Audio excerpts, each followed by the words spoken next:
In the previous lecture we have discussed about a young double slit experiment. I hope आप लोगों को समझ में आ गया होगा अच्छे से.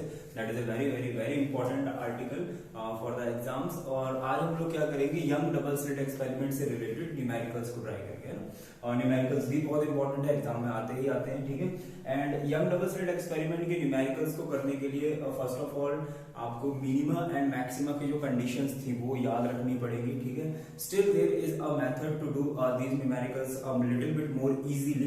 तो सबसे पहले आज हम ना वही मेथड डिस्कस करेंगे and then we will move to numericals, है ना. तो आपको याद होगा मैंने लास्ट में ग्राफ बनाया था, graph of intensity on the screen, ये वाला ग्राफ, ठीक है. अगेन मैं फिर से राइट साइड बना रहा हूँ, लेफ्ट साइड में लोग, ठीक है. अगर ये ग्राफ आपको याद हो तो हमने यहाँ पे ना फ्रिंज विड्थ फाइंड आउट करी थी, है ना. तो जरा एक बार फिर से वही देखते हैं कि फ्रिंज विड्थ क्या थी. ये हमारी थी इंटेंसिटी, ठीक है. ज्यादा देखिए पैरामीटर से मतलब ही हमारी स्क्रीन. अच्छा, अगर यहाँ पे आप स्क्रीन ना लिखना चाहे, आपको लग रहा होगा स्क्रीन को कोई क्वांटिटी है नहीं, हम ये क्या स्क्रीन लिख देते हैं, तो यहाँ पे आप चाहो तो फेज डिफरेंस और पाथ डिफरेंस भी लिख सकते हो. Still not that much important. आज हमें करना क्या है, यहाँ पर सबसे पहले ये देखो, ये है बीटा. अभी बीटा कहां से कहां तक है, ये हमारा पॉइंट जो है वो है central maximum, central bright, okay. और ये है फर्स्ट ब्राइट, और ये है सेकंड ब्राइट, ओके. अब अगर हम यहां पे ध्यान से देखें तो सेंटर से लेके फर्स्ट ब्राइट तक का जो डिस्टेंस है वो क्या है, बीटा, है ना. अब फर्स्ट ब्राइट से लेके सेकंड ब्राइट तक जाना होगा तो क्या करना पड़ेगा, एक फ्रिंज विड्थ और ऐड हो जाएगी, है ना. यानी सेकंड ब्राइट तक का जो डिस्टेंस है वो क्या होगा, beta and beta, that means 2 beta, है ना. थर्ड ब्राइट तक जाना होगा तो शायद एक बीटा और ऐड हो जाएगा, तो दैट विल बी 3 बीटा. इसका मतलब क्या हुआ, the position of nth bright from centre, from center of screen, more precisely अगर बोले तो of screen is equals to n beta, है ना. यानी कि अगर मुझसे पूछे कि 5वां मैक्सिमा किधर है तो हम बोलेंगे 5 बीटा, है ना. 10वां मैक्सिमा किधर है, 10 बीटा. 11वां किधर है, 11 बीटा, है ना. और बीटा क्या होता है, बीटा का फॉर्मूला आप सबको याद है, beta is equals to lambda D upon T, ठीक है. तो अगर ध्यान से देखो यहाँ पे वैल्यू पुट करें तो ये वही मैक्सिमा वाली कंडीशन ही आ जाती है ना. तो ऐसा कुछ ज्यादा है नहीं. ये हमें फायदा कब देगा ये तरीका, ये फायदा देगा हमें मिनिमा की कंडीशंस में, ठीक है ना. अब मिनिमा की कंडीशन में जो बच्चे कंफ्यूज हो जाते हैं कि अरे हमें ऑड नंबर 2n -1 लेना था या 2n +1 लेना था, इट इज जनरल कंफ्यूजन, है ना. तो वहां पे आपकी जो गड़बड़ होती है माइनस या प्लस की, वो यहाँ नहीं होने वाली, ठीक है ना. कैसे नहीं होने वाली, अब देखो यार ध्यान से, ये है हमारा पहला मिनिमा, ठीक है, फर्स्ट डार्क. अगर फर्स्ट डार्क का डिस्टेंस देखे सेंटर से तो देखो ये कितना है, ये है बीटा बाय 2. देखो आधा बीटा इधर है और ये आधा बीटा इधर था, है ना. तो ठीक है. अब ये जो डिस्टेंस है दैट इज हाफ बीटा, ठीक है. फिर चलते हैं सेकंड वाले डार्क की तरफ. तो सेकंड जो डार्क है उसका जो डिस्टेंस है वो कितना होगा, इसमें देखो बीटा और ऐड करना पड़ेगा, ठीक है. फर्दर आप जैसे जैसे आगे जाएंगे, अब जब थर्ड वाले डार्क की तरफ जाओगे तो थर्ड डार्क के लिए एक बीटा और ऐड करना पड़ेगा, ठीक है. अब इसकी देखो जनरल स्टेटमेंट है तो क्या बनेगी कि पहला वाला जो बीटा है वो तो है कहां पर, 0.5 बीटा पर. सॉरी, पहली वाली जो डार्क है वो कहां पर है, 0.5 बीटा के ऊपर, ठीक है. अगली वाली किधर है, सेकंड वाली 1.5 पे. 1.5 मतलब आधा कम करना है आपसे, जो भी पूछा जाएगा उसमें आधा कम कर दो. सेकंड वाली किधर है, 1.5 पे. थर्ड वाली किधर है, 2.5 पे. देखो 1, 2 एंड हाफ 2.5, ठीक है ना. तो थर्ड वाली हो गई 2.5 पे, सेकंड वाली हो गई 1.5 पे, फर्स्ट वाली हो गई 0.5 पे. इसका मतलब आपसे जो भी नंबर का डार्क का डिस्टेंस पूछा जाता है आप उस नंबर में से क्या माइनस कर देंगे, हाफ माइनस कर देंगे, ठीक है. तो अगर मुझसे पूछे n dark fringe from centre of screen, तो वो कहां पे होगी, n -1/2. देखो हमसे nth पूछी है तो हम क्या करेंगे, n में से 1/2 माइनस कर देंगे इनटू बीटा। ठीक है, तो अब ऑब्वियसली यहाँ पे अगर आप इस टेक्निक से क्वेश्चन करते हैं ना तो आपको वो मिनिमा की कंडीशन में याद रखना पड़ेगा 2n - 1 λ/2 है ना, वो नहीं याद रखना पड़ेगा। उसमें अगर आप कंफ्यूज हो जाते हैं तो यहाँ पर आपके लिए वो थोड़ा सा काम इजी रहेगा। ठीक है, जैसे मैं आपसे पूछूं कि 10th मिनिमा कहां पर होगा, दैट विल बी 9.5 बीटा। ठीक है ना, 10th मैक्सिमा कहां पर होगा, दैट विल बी 10 बीटा। ठीक है, तो इन जल्दी याद रखने का ये एक बहुत ही क्या है, इजी तरीका है। ठीक है, तो this is the method you can use और इसको हम काफी ज्यादा यूज भी करेंगे। Have a look at it. So sometimes in exam हम लोगों से पूछी जाती है एंगुलर फ्रिंज विड्थ। ठीक है, तो लेट अस सी कि एंगुलर फ्रिंज विड्थ क्या होती है। एंगुलर फ्रिंज विड्थ कुछ नहीं है, बेसिकली आप लोग सभी लोगों को एंगल की डेफिनेशन आती होगी ना। एंगल क्या होता है, theta is equals to L upon R, length of arc upon radius. ठीक है, हम सब लोगों ने डेफिनेशन पढ़ रखी है और इसी डेफिनेशन को एक्चुअल में क्या है ना, हम लोगों को यूज करना है on our young double slit experiment. ठीक है ना, कैसे यूज करेंगे, मैं फटाफट एक रफ डायग्राम बना रहा हूं। सपोज करो ये सेंटर ऑफ द स्क्रीन है, ठीक है, और ये यहां पर इस तरह से ये फ्रिंज बन गए। ठीक है ना, अब मुझे अगर इसकी एंगुलर विड्थ निकालनी है, एंगुलर फ्रिंज विड्थ, तो एक्चुअल में वो मुझसे एंगल ही पूछ रहा है। ठीक है ना, अब एंगल कैसे निकलेगा, देखो, draw this construction from the centre of the screen. Suppose this is theta, ये थीटा है, ये डिस्टेंस d है। अब देखो ये डिस्टेंस क्या होगा, this is basically beta. Fringe width, एक डार्क और दूसरे डार्क के बीच में जो गैप है, that is your fringe width. यहाँ पे जैसे मैंने एक एग्जांपल लिया, पर उसको अप्लाई कहीं पे भी कर सकते हैं ना। तो अब यहाँ पे एंगल की डेफिनेशन लगा दो, तो क्या आएगा, theta is equals to length of arc, that is your beta, upon radius, radius d। ठीक है, विद असम्पशंस हम लोगों ने ये वैल्यू यहाँ पे पुट कर दी। ठीक है, अब बीटा की वैल्यू तो मुझे पता है, what is beta, lambda d upon small d, and capital D से कैपिटल D कैंसिल आउट हो गया, क्या आ जाएगा, लैम्डा अपॉन स्मॉल d। तो this concept we can also use in the numericals where theta is equals to lambda upon d। मतलब जो angular fringe width होती है ना, वो इस गैप पे डिपेंड नहीं करती है। ठीक है ना, ये गैप पे डिपेंड नहीं करेगी, और क्या होगा यहाँ पर, it will be your theta is equals to lambda upon d। okay, so you can also know this। so let us start with the fundamental question, and the question is, in young double slit experiment, two adjacent bright spots are separated by a distance of 0.5 mm. If the slits are separated by a distance of 1 mm and the screen is placed 1 meter away, then calculate the wavelength of the light used। ठीक है, मतलब आपको एक पूरा experiment बताया गया है, इसके अंदर जो ब्राइट स्पॉट्स हैं, एडजेसेंट ब्राइट स्पॉट्स, वो सेपरेट है at the distance of 0.5 mm। ठीक है, और स्क्रीन है 1 मीटर अवे और स्लिट्स के बीच में डिस्टेंस है 1 mm है। आपको ये फाइंड आउट करना है लाइट की वेवलेंथ क्या होगी। ठीक है, देखो न्यूमेरिकल कैसे करना है, इसके अंदर ऑब्वियसली थोड़ा सा आपके को दिमाग में ग्राफ आ जाना चाहिए, then it is very easy question. ठीक है, अब देखो अगर एडजेसेंट ब्राइट स्पॉट्स की बात करते हैं, ये दोनों देखो एडजेसेंट स्पॉट्स हैं। ठीक है, इनके बीच में अगर डिस्टेंस की बात करें तो वो डिस्टेंस क्या होगा, that is basically fringe width beta, है ना। तो जब भी आपको एडजेसेंट फ्रिंजेस के बीच में गैप दिया हो, या एडजेसेंट ब्राइट स्पॉट के बीच में गैप दिया हो, या एडजेसेंट डार्क स्पॉट के बीच में गैप दिया हो, ठीक है ना, वो सब आपको एक्चुअल में क्या दिया हुआ है, फ्रिंज विड्थ गिवन है। तो इस क्वेश्चन में एक्चुअल में हमें फ्रिंज विड्थ गिवन है, विच इज बेसिकली 0.5 mm। ठीक है, मैं इसको मीटर में चेंज कर रहा हूं, it will be 5 into 10⁻⁻⁴ metre. Millimetre के -3 एंड पॉइंट हटाया तो -4। Okay, and then the slits are separated by a distance of 1 mm, that is small d। slit separation 1 mm is equals to 10⁻⁻³ meter, and capital D, the distance of slits and the screen, ठीक है, that will be equal to 1 meter। इसको change करने की जरूरत नहीं पड़ेगी। और हमें फाइंड आउट क्या करना है, हमें फाइंड आउट करनी है वेवलेंथ। सो ऑब्वियसली बीटा का फॉर्मूला यूज करेंगे, beta is equals to lambda d upon small d, and lambda is equals to beta small d upon capital D। Okay, so put करते हैं values, lambda is equals to beta, what is your beta, 5 into 10⁻⁻⁴, and what is small d, 10⁻⁻³ upon 1, so it will be equal to 5 into 10⁻⁻⁷ meter, or we can say that it is equals to 500 nanometer। तो lambda कितना आ जाएगा, 500 nanometre. Generally इस chapter के जितने भी answers हैं हम लोग उसको नैनोमीटर में कन्वर्ट कर देते हैं। It is totally up to you, आप चाहो तो ना इसको मीटर में भी लिख के यहाँ तक आ सकते हो, ठीक है ना। So this is your answer.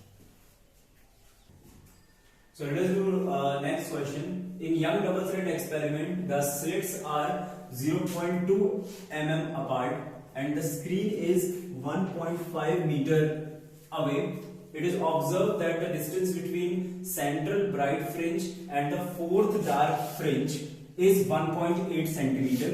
Find the wavelength of the light used. ठीक है, अगेन अप्रोक्सीमेटली सिमिलर क्वेश्चन है, बट इस बार हमें क्या दिया है, द डिस्टेंस दिया है हमें वो सेंट्रल ब्राइट से लेके फोर्थ डार्क फ्रिंज तक दिया है। ठीक है, तो मैंने आप लोगों को बताया था कि अगर हमें फोर्थ मिनिमा तक जाना है, यानी फोर्थ डार्क फ्रिंज तक जाना है, तो डिस्टेंस कितना होगा, that will be equal to 3.5 beta, है ना। तो फटाफट गिवन लिख लेते हैं। यहाँ पर हमें क्या क्या गिवन है, the slits are 0.2 mm apart, it means small d is given to you, small d is equals to 0.2 mm। Okay, इसको चेंज कर लेते हैं in metres, it will be equal to 2 into 10 raised to power minus 4 meter। Okay, and the next is screen distance is given capital D, that is equals to 1.5 meter। Okay, and आपको दिया हुआ है distance fourth dark fringe का, उसको मैं y assume कर लेता हूं, and that is equals to 1.8 centimetre, that will be equal to 10 raised to power minus 3 metre. ठीक है ना, तो ये हमारे पास y आ गया एंड वेवलेंथ हम लोगों को फाइंड आउट करना है। Okay, we know that from our hypothesis के जो y होगा that will be equal to 3.5 beta. ठीक है ना, तो हमारा y है फोर्थ मिनिमा जो है, फोर्थ डार्क फ्रिंज है, वो होगी 3.5 बीटा के ऊपर। ठीक है, बीटा का फॉर्मूला आप लोगों को याद है, that will be equal to 3.5 lambda d upon small d। Okay, यहां से हम लोग लैम्डा निकालेंगे, लैम्डा क्या आएगा हमारे पास, देखिए y into small d divided by capital D and 3.5, that will be equal to lambda. Okay, so ये वैल्यूज पुट कर देते हैं यहां पर, तो it will you will get y की वैल्यू हमारे पास है 18 into 10 raised to power minus 3 and small d is 2 into 10 raised to power minus 4 divided by 3.5 is 35 by 10 and capital D is 1.5 meter, so I am writing it 15 and 10 ऊपर से। Okay, सो solve कर लो इसको। Okay, and so it will come out to be 6 into 2 12, 12 into 2 24, 24 upon 35 into 10 raised to power minus 4 and minus 3 7, and this 10 is 10 raised to power minus 6 meter। okay, so just divide कर लेना इसको, ये आएगा 6 point something into 10 raised to power minus 6, ये आपका answer आ जाएगा। ठीक है, आंसर चेक कर लेना एक बार, इट विल। सो इस क्वेश्चन का एग्जैक्ट आंसर है 6.86 into 10 raised to power minus 7 metre. Okay, confirm कर लेना after calculation. Okay, so let us do a question of angular position।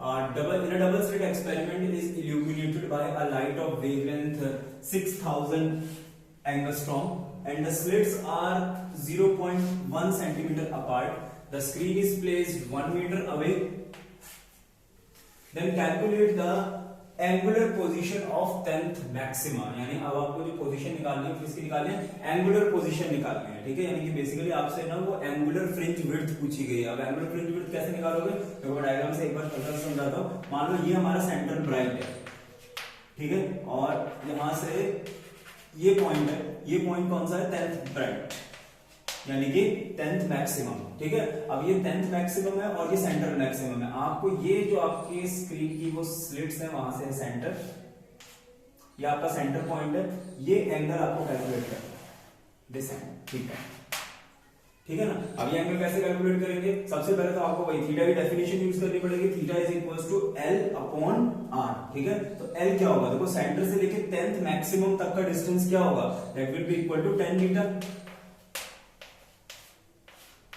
ठीक है, और ये डिस्टेंस तो हमें पता है दैट इज कैपिटल डी, ठीक है। तो बेसिकली हमारा थीटा क्या होगा, theta will be equal to tan beta upon capital D, यानी कि आपको क्या कैलकुलेट करना है, tan beta upon capital D, ठीक है। अब इसको कैलकुलेट करना बहुत इजी है, देखिए कैसे करेंगे। फर्स्ट ऑफ ऑल हमारे पैरामीटर्स गिवन है वो लिख लेते हैं। क्या क्या गिवन है हम लोगों को, वेवलेंथ गिवन है that is 6000 angstrom, 6000 into 10 raised to power minus 10 meter, angstrom is 10 raised to power minus 10, okay, and the slits are separated by 0.1 centimeter, so d is given as 1 into 10 raised to power minus 3 meter, okay, centimeter minus 2 and 0.1 का minus 1, okay, and capital D is given, although इसकी जरूरत नहीं पड़ेगी but still it is given as 1 meter, okay, and obviously अब इस चीज को हम यूज करेंगे तो क्या करते हैं, इसको theta is equals to 10 into beta का फॉर्मूला क्या होता है, beta is lambda D upon small D, and this capital D is already present, so D से डी कैंसिल आउट हो गया, theta is equals to 10 into lambda की value put कर देते हैं 6000 into 10 raised to power minus 10 divided by small d, that is 10 raised to power minus 3. इसको solve कर लेते हैं, minus 3 it will be minus 7, 1 2 3 and 4, so minus 3, so it is 6 into 10 raised to power minus 3 radians. ये जो आप answer आएगा ना ये हमेशा रेडियन में आएगा, और मोर प्रिसाइजली इसका लिखते हैं 0.006 रेडियंस। ऑलवेज रिमेंबर यहाँ पे जो आंसर आएगा वो रेडियन में आएगा, ये आंसर डिग्रीज में नहीं आएगा, ठीक है ना, तो ये याद रखना थोड़ा सा। और अगर डिग्री में कन्वर्ट करना चाहते हो तो तुम्हें पता है कैसे करते हैं, pi radian is equals to 180 degree, है ना, so if you want you can convert, otherwise this is the solution of the question. So this is the next question. A beam of light consists two wavelengths 650 nanometer and 520 nanometer are used in interference fringes in Young double slit experiment. Find what is the least distance from the central maxima where the bright fringes due to both the wavelengths coincide. Okay. सबसे पहले तो question समझते हैं क्या है। तो वैसे जो यंग डबल स्लिट एक्सपेरिमेंट है वो हमेशा मोनोक्रोमेटिक लाइट के साथ होता है। मोनोक्रोमेटिक का मतलब एक ही वेवलेंथ यूज होती है ना।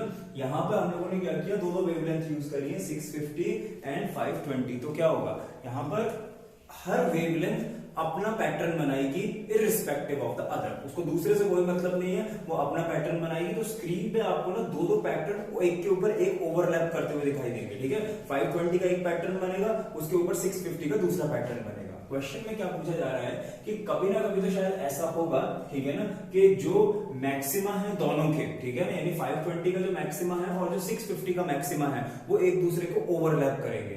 ऐसा जब सबसे पहली बार होगा, यानी कि सेंटर से सबसे पास में जब ऐसा सबसे पहली बार होगा तो वो आपको डिस्टेंस पता करना है, ठीक है। अब इसको डायग्राम से समझे तो क्या होगा, सपोज करो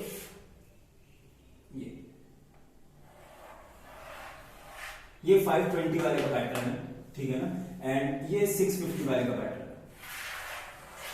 ठीक है। अगर इस पॉइंट पे देखें तो ये मैक्सिमा आ रहा है, ठीक है, ये भी मैक्सिमा आ रहा है, और ये दोनों मैक्सिमा स्क्रीन तो ऐसे रखिए तो दोनों एक ही पॉइंट पे बनेंगे, ठीक है। आपको एक्चुअल में यही डिस्टेंस पता करना है, ये डिस्टेंस कितना होगा, ये वाला, ठीक है ना। अब मान लो इसका कोई nth मैक्सिमा होगा, इसका कोई nth डैश मैक्सिमा होगा, ठीक है ना। तो लेकिन ये जो डिस्टेंस है वो दोनों के लिए क्या होगा, सेम होगा, और इसी कॉन्सेप्ट के साथ हम इस क्वेश्चन को सॉल्व करेंगे, ठीक है ना। तो लेट अस सपोज दैट कि यहां पर ये है 520 नैनोमीटर। सबसे पहले इसके लिए देखते हैं, फॉर 520 नैनोमीटर मान लेते हैं इसका जो डिस्टेंस है सेंटर से वो है y1 क्या है, distance of maxima from centre which coincide with other maxima, ठीक है। मैंने जैसे लिख दिया, आपको इतना लिखने की जरूरत नहीं है, जस्ट समझाने के लिए, ठीक है ना। अब देखो ये y1 है तो ये डिस्टेंस मैक्सिमा का, और हमें पता है कि मान लो जो भी मैक्सिमा हो उसका डिस्टेंस होता क्या है, n बीटा। तो ये जो y1 है ये किसके बराबर होगा, इसको मान लेते हैं n1 बीटा 1। n1 बीटा 1 मतलब 520 का जो nth मैक्सिमा है और 520 की जो फ्रिंज विड्थ है, ठीक है। सेकेंडली फॉर 650 नैनोमीटर के लिए अगर हम लोग देखें तो वो डिस्टेंस हम लोग मान लेते हैं y2, उसका मैक्सिमम मान लेते हैं n2 और फ्रिंज विड्थ होगी उसकी बीटा 2, ठीक है। बट अगर इस कॉन्सेप्ट से हम लोग देखें तो ये जो y1 है एंड ये जो y2 है ये तो सेम होंगे, ठीक है ना। तो यहां पर हम लोग क्या बोलेंगे that y1 is equals to y2, ठीक है। y1 y2 के बराबर होगा एंड जस्ट आपको इसको क्या करना है, इक्वल पुट करना है तो अपना आंसर आ जाएगा। इसको इक्वल पुट करते हैं।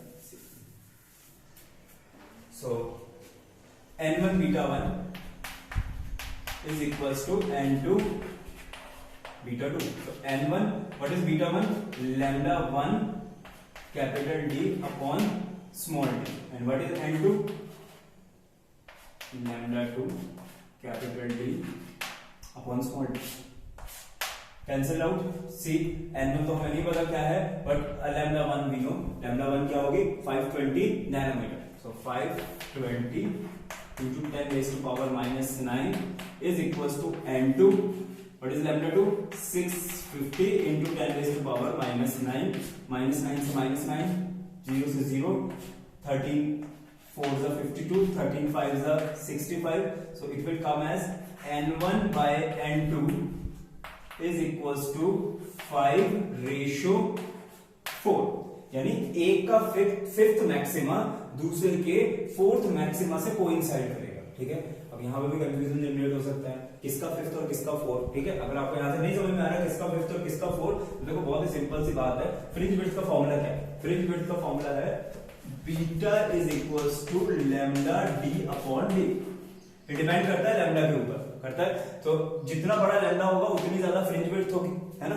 अब यहाँ पर अगर हम देखें तो 650 वाला लैम्डा बड़ा है ना, तो 650 वाला लैम्डा बड़ा है और 520 वाला लैम्डा क्या है, छोटा है, ठीक है। तो ऑब्वियस सी बात है जो फ्रिंजेस बनेंगी 520 वाली वो थोड़ी छोटी होंगी, है ना, और 650 वाली थोड़ी बड़ी होंगी। तो ऑब्वियस सी बात है कि 4 तो 650 वाले लगेंगे और 5 लगेंगे 520 वाले, क्योंकि 520 वाले छोटे है ना। तो 520 वाले 5, 650 वाले 4 के बराबर होंगे, यानी 650 का चौथा और 520 का पांचवा मैक्सिमा एक दूसरे से क्या करेगा, कोइंसाइड करेगा। अब इस तरह से अगर यहाँ पे कंफ्यूज है कि भाई n1 n2 का रेशियो क्या था, कौन था n1 कौन n2, तो इस तरह से आप क्या कर सकते हो, इसको रिमेम्बराइज कर सकते हैं। ओके, तो दिस इज द क्वेश्चन।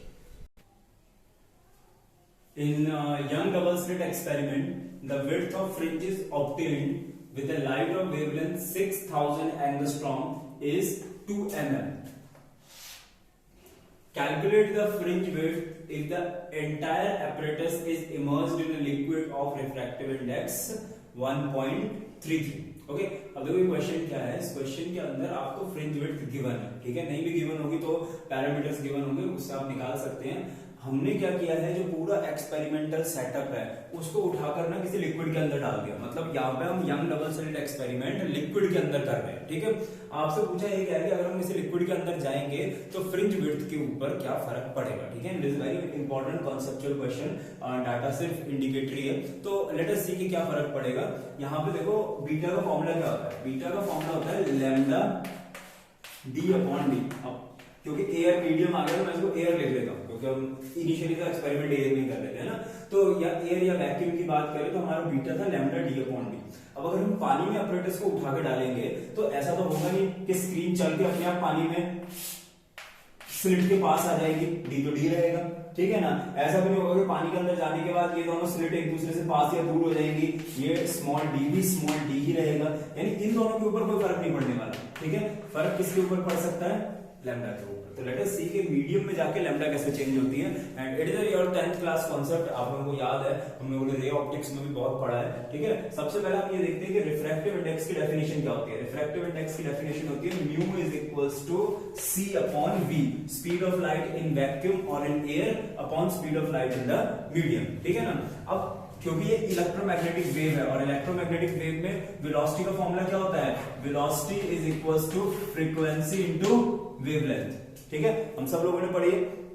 अब देखो ये फॉर्मूला मैं यहां पर यूज करूंगा, बट बिफोर दैट मैं आपको बता दूं लाइट जब भी अपना मीडियम चेंज करती है, ठीक है ना, उसकी फ्रीक्वेंसी चेंज नहीं होती है, ठीक है। Frequency never changes on changing medium, ठीक है। क्या चेंज होगा, वेलोसिटी चेंज होगी, वेवलेंथ चेंज होगी, फ्रीक्वेंसी चेंज नहीं होती है, ठीक है ना। तो ये आप याद रखना, वैसे इसको रे ऑप्टिक्स में हम थॉरली डिस्कस करेंगे, ठीक है। बट यहाँ पर ये हमारा जो फॉर्मूला है इसको हम इससे सब्स्टिट्यूट करते हैं। सब्स्टिट्यूट कैसे करेंगे, देखो mu is equals to c is the speed of light in air, इसको मैं क्या लिखता हूं, frequency into lambda in air divided by velocity, it is velocity in some medium, किसी मीडियम में वेलोसिटी है तो इसको हम लिख सकते हैं frequency into lambda in that medium. Frequency तो देखो सेम रहेगी तो कैंसिल आउट होगा, ठीक है। अब अगर मुझे मीडियम का लैम्डा निकालना है तो वो क्या होगा, lambda of the medium is equals to lambda of air divided by mu, ठीक है। ऑब्वियसली आपको मुझे पहले से पता था, नहीं पता तो देख लो कि जो मीडियम में जाके लैम्डा होता है वो म्यू टाइम्स यानी रिफ्रैक्टिव इंडेक्स टाइम्स क्या हो जाता है, डिक्रीज हो जाता है, ठीक है। इसका मतलब क्या होगा, यहां पर ये जो लैम्डा है ये तो लैम्डा है एयर वाला, है ना।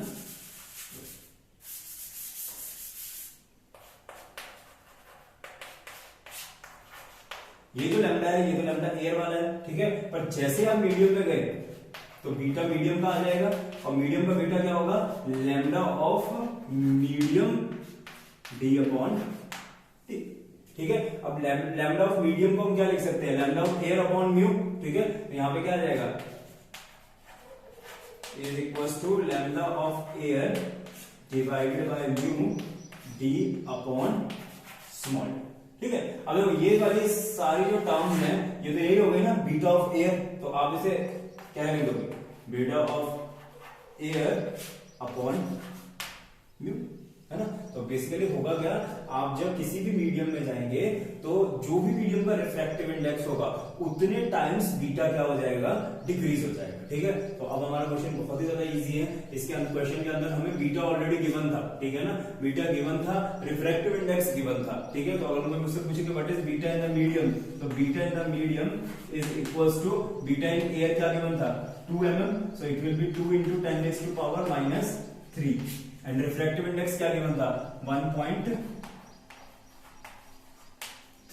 ठीक है।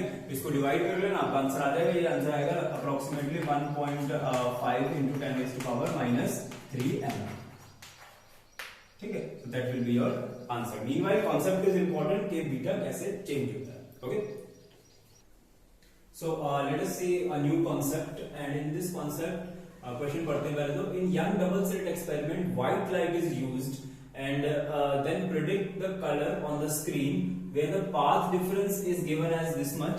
आपको बताना है कि अगर पाथ डिफरेंस आपको गिवन है which is lambda B upon 2, और लैम्डा बी क्या है, wavelength of the blue colour, तो स्क्रीन पे वहां पर उस पॉइंट पे कौन सा कलर होगा। देखो क्वेश्चन क्या कह रहा है, क्वेश्चन के अंदर हम लोगों ने व्हाइट लाइट से यंग डबल स्लिट एक्सपेरिमेंट किया है, ठीक है ना। क्वेश्चन को बाद में देखते हैं, पहले कॉन्सेप्ट समझते हैं। हम लोगों ने व्हाइट लाइट से यंग डबल स्लिट एक्सपेरिमेंट किया है। अब हमें ये देखना है कि स्क्रीन के ऊपर हमें क्या दिखाई देने वाला है, ठीक है। तो स्क्रीन के ऊपर क्या दिखाई देगा, जैसे अभी हमने पिछला क्वेश्चन किया जब हमने 2 वेवलेंथ ली थी, तो मैंने क्या बोला था, हर कलर हर वेवलेंथ अपना अपना इंटरफेरेंस करेगी। तो अभी मैं मान लेता हूं कि व्हाइट लाइट में 7 कलर्स है, ठीक है ना। तो होगा ये कि सातों कलर जब दोनों स्लिट्स में से निकलेंगे, ठीक है, वो अपना अपना पैटर्न स्क्रीन के ऊपर क्रिएट करेंगे। तो फॉर एग्जांपल यहाँ पे हमारे पास 2 स्लिट्स हैं और ये सामने स्क्रीन है, ठीक है ना। इधर से 7 कलर्स आ रहे हैं, इधर से भी 7 कलर्स आ रहे हैं, ठीक है।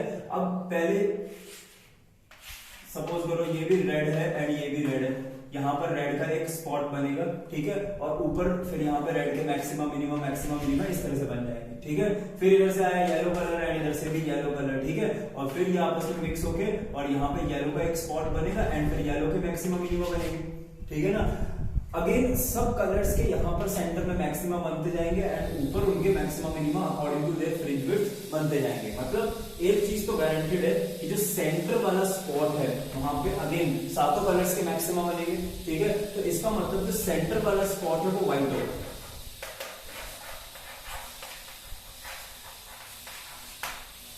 क्योंकि 7 के 7 कलर्स फिर से यहाँ पे मिक्स हो जाएंगे और वो व्हाइट है, ठीक है। अब बात करते हैं अपने क्वेश्चन की। क्वेश्चन के अंदर आपसे ये पूछा गया है कि एक कोई एक ऐसा पॉइंट है दिस डिस्टेंस, ठीक है, और ये डिस्टेंस ऐसा है कि जहां पे पाथ डिफरेंस है S2p माइनस S1p, इस पॉइंट पर path difference lambda b upon 2 के बराबर है।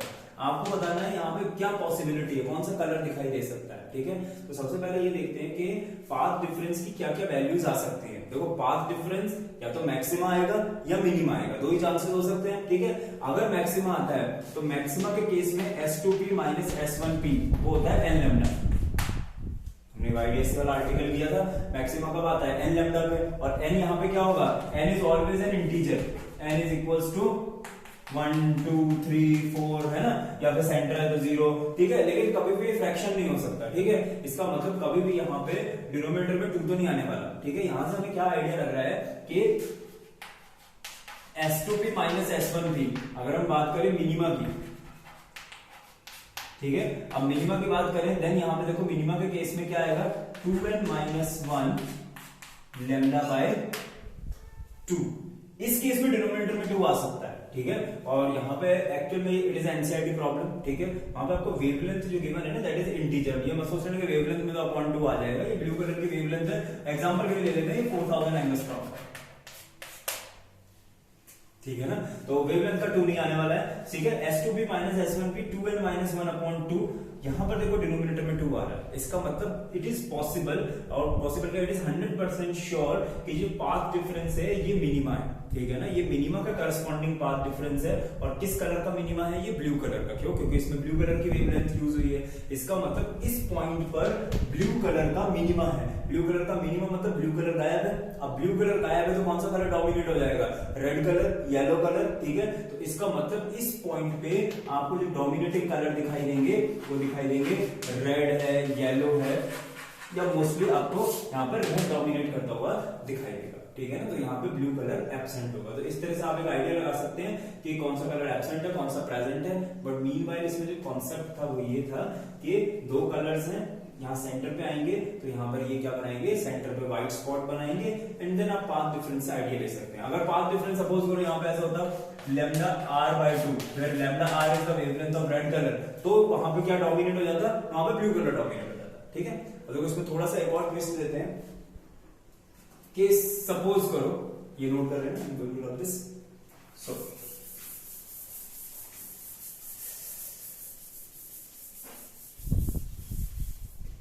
लीव द क्वेश्चन पे ध्यान देना, it is new concept. Suppose करो बेटा मैंने यहां पर तो रेड कलर यूज किया और इधर यूज किया ब्लू कलर, ठीक है। और अब मुझे स्क्रीन पे इंटरफेरेंस देखना है, तो इधर से जो वेवलेंथ आ रही है वो आ रही है रेड कलर की, और इधर से जो वेवलेंथ आ रही है वो आ रही है ब्लू कलर की, ठीक है। अब यहां पे क्या दिखाई देगा, व्हाट इज हियर, ये क्वेश्चन है, ठीक है। तो यहां पर मैं आपको बता दूं यहां कुछ नहीं दिखाई देगा, there will be no interference.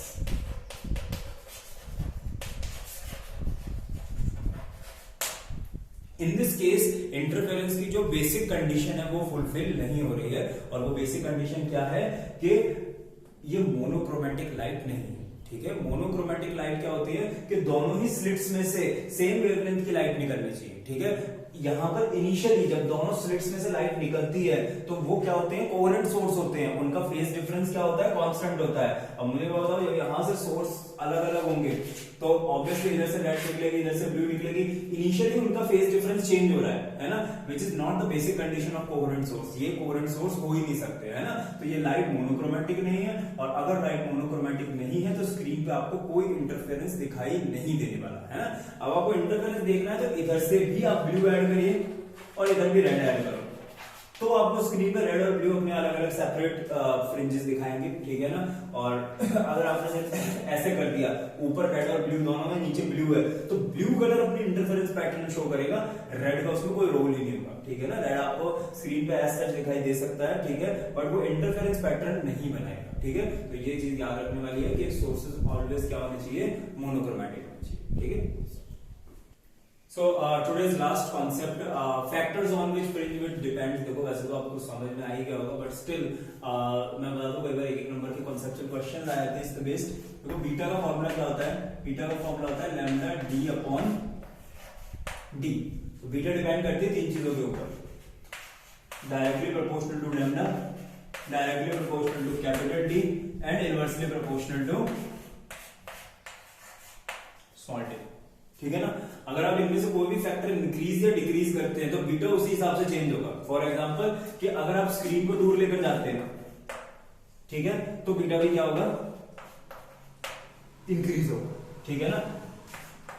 अगर आप स्लिट्स के बीच में गैप को डिक्रीज करते हैं तो बीटा इंक्रीज होगा, ठीक है। वेवलेंथ वाला कॉन्सेप्ट तो आपको भी समझ में आ जाएगा, हमने वाटर वाला केस यूज किया था, ठीक है। अगेन अगर आप ऐसे भी आप वेवलेंथ को इंक्रीज या डिक्रीज करते हैं तो बीटा अगर इंक्रीज होगा तो वेवलेंथ इंक्रीज होगी, ठीक है। अब इसमें तो कुछ एक फंडामेंटल कंडीशंस है, हमने सिलेबस में है नहीं उतनी ज्यादा डायरेक्टली, कि अगर हम जरूरत से ज्यादा देखो स्क्रीन को दूर ले जाएंगे ना तो फिर आपको फ्रिंजेस नहीं दिखेंगे, बहुत ज्यादा ब्लर हो जाएंगे, ठीक है ना।